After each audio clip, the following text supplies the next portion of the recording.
Good morning. Someone's here, that's good. Certainly good to see all of y'all here this morning.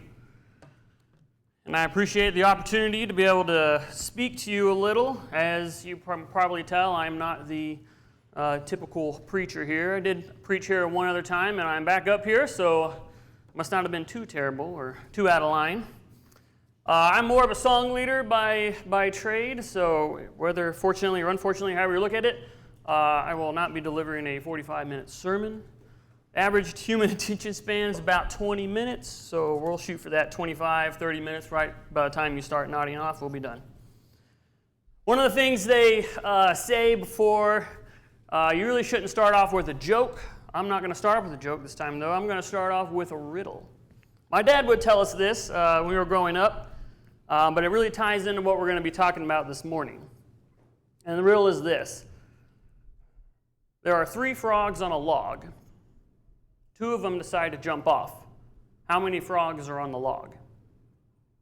I'll say it again. There are 3 frogs on a log. 2 of them decide to jump off. How many frogs are on the log? The answer is 3. Because just because you decide to do something doesn't mean you actually do it. And that's kind of what we're going to be talking about this morning. How many of us know that we should eat better? How many of us know that we should work out more? How many of us know we should do our taxes sooner? How many of us know we should pray more? How many of us know we should read our Bibles more? Right? Knowledge isn't necessarily our problem. We're like those frogs on a log. We know what we should do. We'll think about it. We'll plan it. We'll theorize it. We'll come up with some kind of action plan. In the Air Force, we're all about strategic approach to things, and so we'll get up a big old presentation of how we're going to do it, but not actually take it to completion. And so, that's really what I want us to look at this morning. And so let's look in James chapter 1, verse 22. This is going to be our main text for the day. James chapter 1. And verse 22. It's a very familiar passage. Y'all have all heard it before. It's nothing new. But it says, "Do not merely listen to the word and so deceive yourself. Do what it says." The first part of this really relates back to those frogs sitting on that log. Oftentimes we'll hear something. I've done this exact same thing. Sitting in the pew, Corey will say something, and I'm like, oh yeah, that's good. I like that. It sounds good.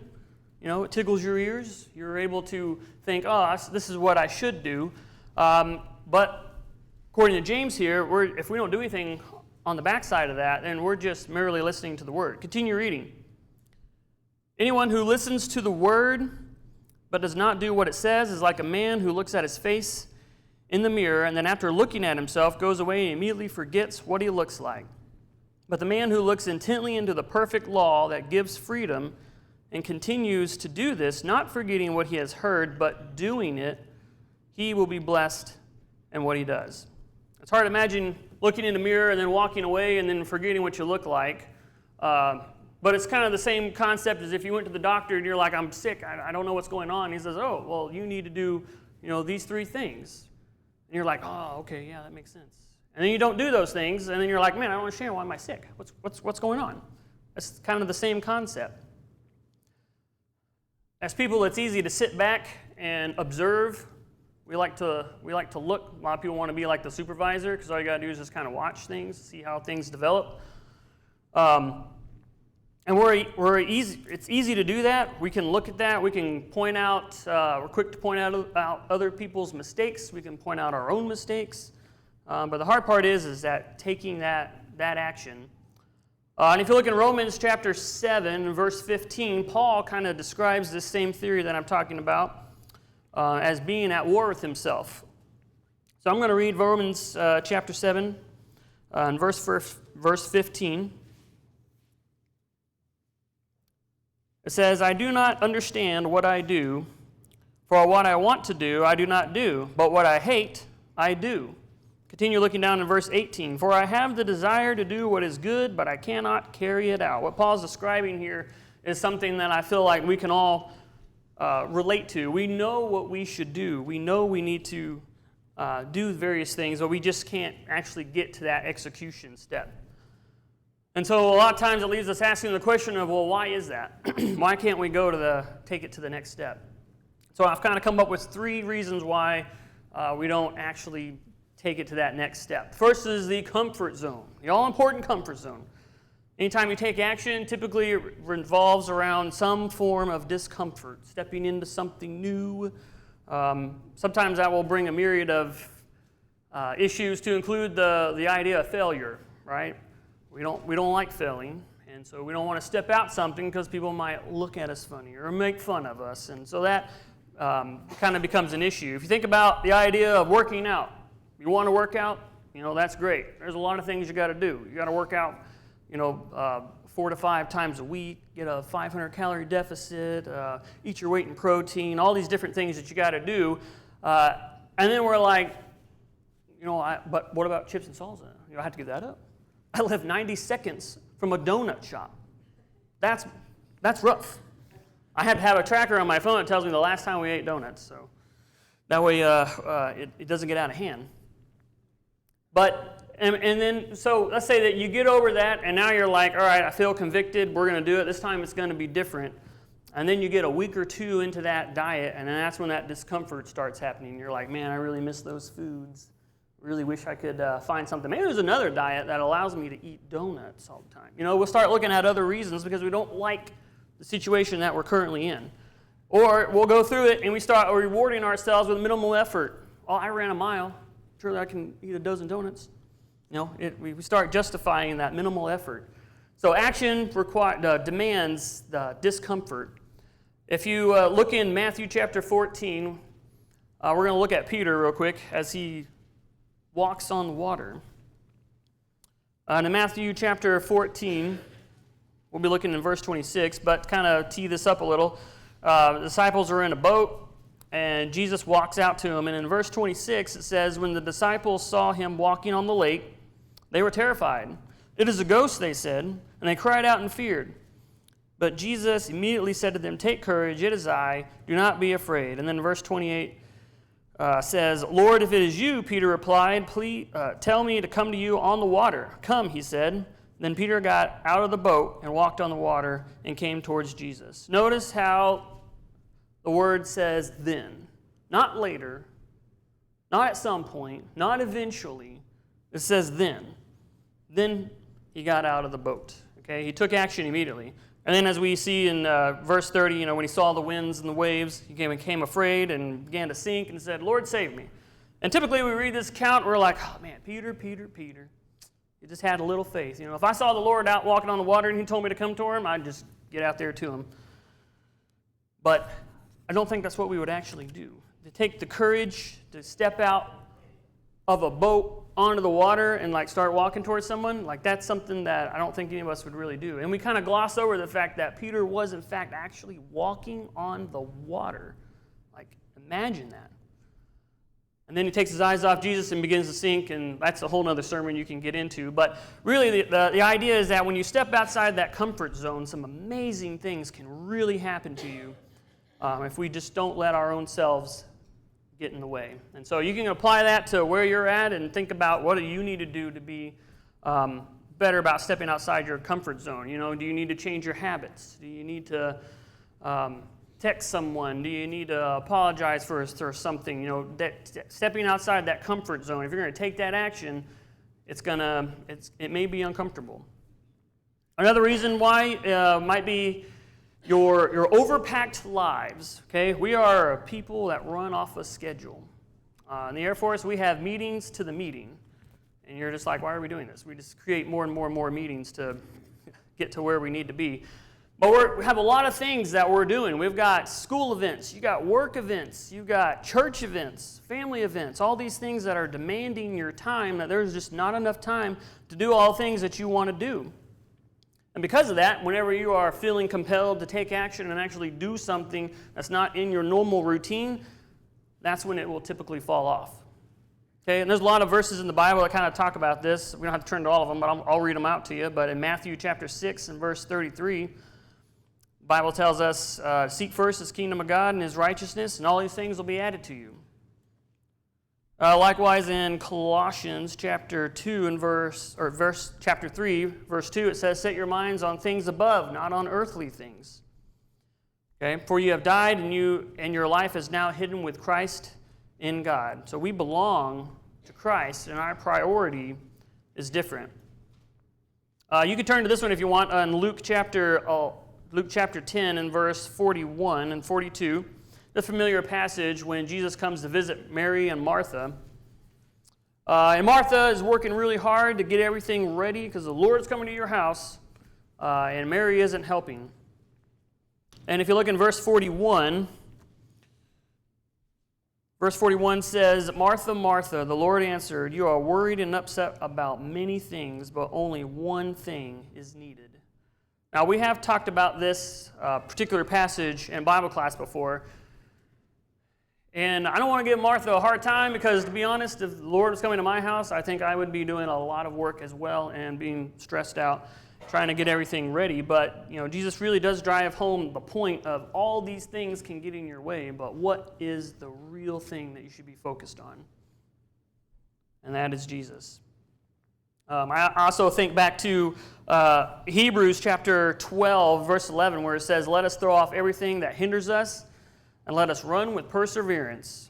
Now, typically this is referring to sin, but if you also, continue that concept, if you're running a race and you have all these things that you're trying to do that are like weighing you down, it is very hard to run a race. You got to be able to move, and all those things can distract you from being able to finish your actual goal. If you go back to that idea of working out, you want to work out. You should work out. You need to work out. And you're like, all right, I'm going to work out. And then you're like, well, where do I fit that time in there? You really start to try to plan out, where am I going to fit this into my day? And unless it's already evolves around that, that's going to be one of those first things that fall off. You'll do it for a few weeks, and then you're like, I used to work out. What happened to that? It's just that idea of so many things on your plate. And if you're spinning plates, some things are going to fall, right? Another reason would be delaying, waiting for the right time. I'm sure you've heard this many times before. Well, when things slow down, I'll work on that. Or when I've got more time.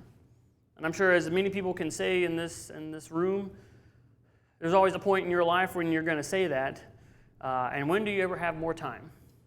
You'll never have more time. You'll probably think back to a project or something that you were working on, and you're like, well, I can't do that now. I'll do that later. Fast forward a few years later, you're like, man, I should have done it back there. I had way more time. Okay, and then you end up kind of kicking yourself because you should have done that. The longer we wait, the more we forget. And the more that we forget, then the less that we'll act. That's kind of the essence of James chapter 1, verse 23, when he's talking about the man looking at yourself in the mirror and seeing what's going on there. So delaying action is sometimes one of the worst things that you can do. Let's look at a few examples in the Bible. We're going to start with Noah. So you can turn over to Genesis chapter 6. We're all familiar with Noah. But he gives a good example of how we should be when it comes to taking action. If you look in Genesis chapter 6 and verse 13, God says, I'm going to put an end to all people.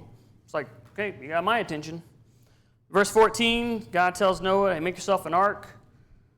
Verse 15 and 16 gives them the different specifics on how you need to make this ark. He explains that you're going to take 2 kinds of every animal and take enough food on board. In verse 21 there. And at this point, no one has ever heard of rain or quite understood the concept of rain. And so I don't know about you, but I would probably be I have a few questions for the Lord about how this is actually going to work. How am I physically going to be able to do this? But if you look in verse 22, it says, Noah did everything just as God commanded him. He didn't ask for confirmations, didn't ask for a sign, he didn't start a study on how to build boats, right? I'd probably want to know a little more about that. Or just the concept of, it's just me and my family, and we're going to build this boat. And you've seen how huge this thing is. And how are you supposed to physically do that? But Noah didn't ask questions. He just went after it, right? He just stepped outside his comfort zone, put away his thoughts, fears, and just actually executed it. Another one I want to look at is Moses. And I think we can relate to Moses. If you turn over to Exodus chapter 3, I'll start in verse 7. But Moses kind of reacts the way I think most of us would react if we were going to be called to action. But in Exodus 3, verse 7, it says, the Lord said, I have seen the misery of my people in Egypt. I have heard them crying out because of their slave drivers, and I am concerned with their suffering. So I have come down to rescue them from the hands of the Egyptians and to bring them out of that land into a good and spacious land, a land flowing with milk and honey. At this point, Moses is probably thinking, all right, this is it. This is the time. The Lord's going to save us. And he's probably all on board. And then verse 10, it says, and God says, so now go. I am sending you to Pharaoh to bring my people, the Israelites, out of Egypt. And then Moses responds in verse 11, the way I think most of us would, who am I? Who am I that I should go to Pharaoh and bring the Israelites out of Egypt? And then God says, well, I'm going to be with you. And he's like, well, here's a sign. And then Moses is like, well, what if, what name should I say I'm going to go in? And he says in verse 14, I am who I am. And then in chapter 14, God's providing multiple signs for Moses, with his staff turning into a snake and his cloak when he does the leprosy. And Moses the whole time just isn't quite saying outright no. He's just kind of throwing all these different reasons to not do it. And then finally in verse 13, Moses begs the Lord to send someone else. And then in verse 14, it's probably one of the scarier verses in the Bible, in my opinion. It says, the Lord's anger burned against Moses. And I can't imagine what that would feel like. I would feel a little worried about that. Then they go into trying to figure out, gets his brother Aaron to come and speak for him, and they work out a deal. But as you can see, Moses is putting up a little bit of a fight on how to actually take this action. And so it's easy to kind of look at this and say, Moses, why didn't you, look at all these signs, look at all these things. How come you wouldn't just go out there and just jump out there and do it? It seems pretty simple. But it's difficult. And then we find in Hebrews chapter 11 that Moses is mentioned as one of the great men of faith. So we can learn that even though we might have struggles or it may be difficult to get things going, with God, we can overcome all these hesitations and be able to take that action. The last example I want to look at is Paul, and you can turn to Acts chapter 9. This is right before he becomes Paul, and imagine living Paul's life as you're persecuting Christians, and literally, then you're going down a road and you're literally seeing the light, and you're called to action against the God that you were literally putting people to death about, right? And you look in Acts, and even in chapter 9. Ananias is worried about Saul because he says in verse 13, I have heard many reports about this man and all the harm he has done to your saints in Jerusalem. This guy he's probably not the best guy. Are you sure, Lord, this is the person that you want to take this action? But then skip down to verse 15, and God says that he is his chosen instrument to carry my name. And then in the verse 18, it says that he got up and was baptized. He didn't wait. He took action immediately. And you can look down in verse 20. It says that once he began to preach. And if you look back in verse 18 and 19, I kind of like the verbiage, the way it's written there. But it says he got up and was baptized, and after taking some food, he regained his strength. So he got up and got baptized immediately. He didn't wait. I'd probably be hungry and want to go eat, but he didn't. He went ahead and realized that he needs to be baptized first. He didn't put it off. He didn't wait for the right time. He just stepped outside his comfort zone and went after it. And you can even imagine if you were in that position and you were literally putting people to death for that, and then now you're going to be preaching for it. A lot of times if you're wrong, if you've been doing something and you're in an argument and you're wrong, how many times do you just kind of either back away or just continue to fight for it?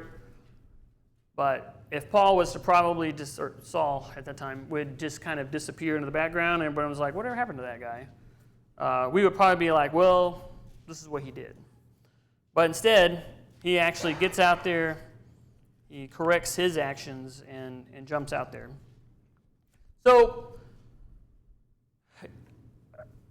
So now we've kind of talked about this, talked about the different reasons for it. So how do we fix it? That's really what we want to know. As we talked before, knowledge isn't necessarily our issue.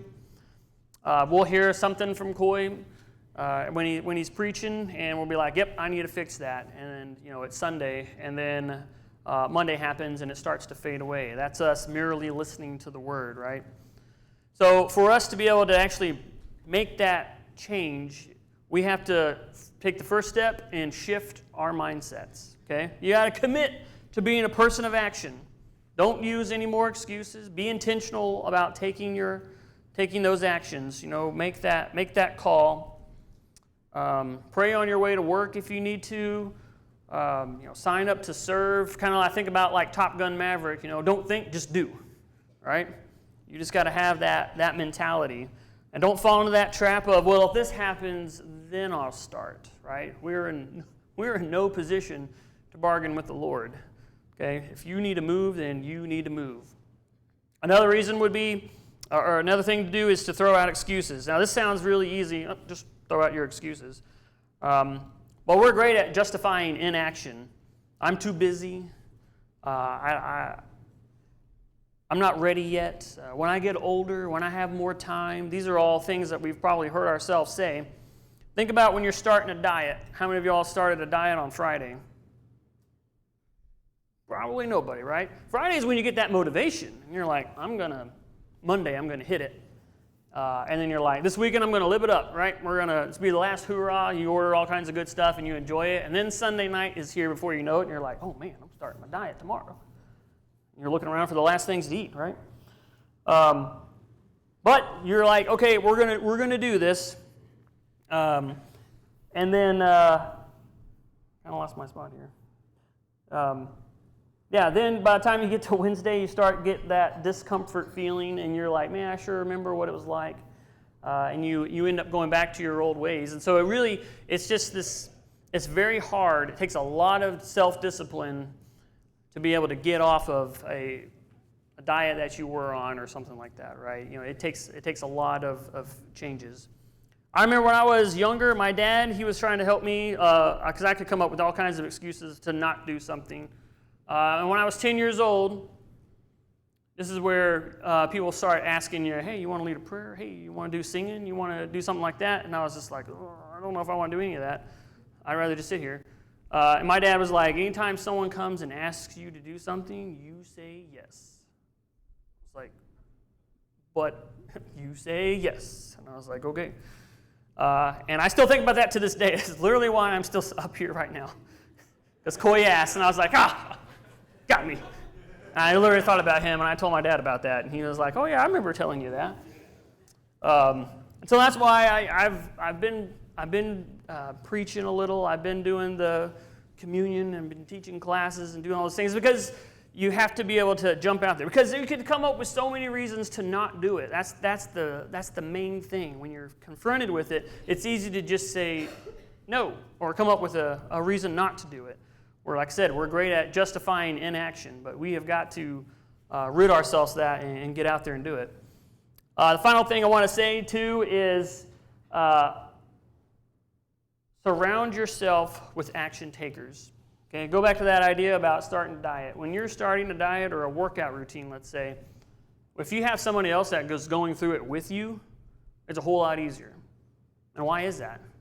Well, that's because you've got someone to hold you accountable, and you're holding them accountable. It's a whole lot easier if y'all are working together to try to get to a goal, whatever that goal may be. And that's how it is here at Wiley. We got a great group of people here, men and women of action that can help you if you're looking and need some encouragement to be able to surround yourself with those people, to take yourself to the next level. I like to think about Hebrews chapter 12 and verse 1 where it says, therefore, since we have such a great cloud of witnesses, let us throw off everything that hinders us. I imagine this stadium filled with men and women that have gone before us, and they're all chanting and supporting you. And, if you have that much support around you, it is so much easier to be able to fight through those struggles and be able to get up and move. And this will help push you into your why. Typically, when there's an action, there is some reason why you are doing what you are doing. And as for Christians, ours is pretty simple, right? We want to get to heaven. We want to get that eternal life. We want to reach that goal. And to do that, we got to work harder and do our best for the Lord day in and day out. Another motivation could be Judgment Day. Some people, that's a great form of motivation because we don't want to be judged or we don't want to be in trouble.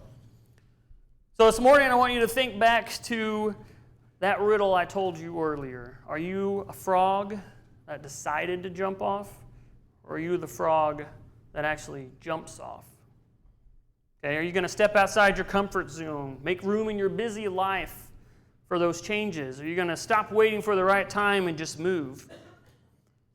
Are you going to step out and change your mindset? Throw out the excuses and surround yourself with all these action takers. Philippians 4 and verse 13 tells us that we can do all things through Christ who strengthens me, and I believe that we can do that today. A lot of times, we like to wait for the first of a year, the first of a month, first of a week, something like that. I don't know why we're programmed that way, but we like a fresh start on like a certain day or something like that. Well, guess what? Today's the first day of the week. You got one for you. And the other reason is we're not guaranteed what tomorrow is going to be like. So you might as well start now. If you haven't fully committed yourself to baptism in Christ, there's no better time to start than right now. And you can take that step here today. Or if you need the prayers of the congregation or you need to speak to an elder, don't wait. Don't wait. Everybody else will wait. But you don't have to. You are different because you're going to start taking action. Whatever your need might be this morning, please let it be known while we stand and sing.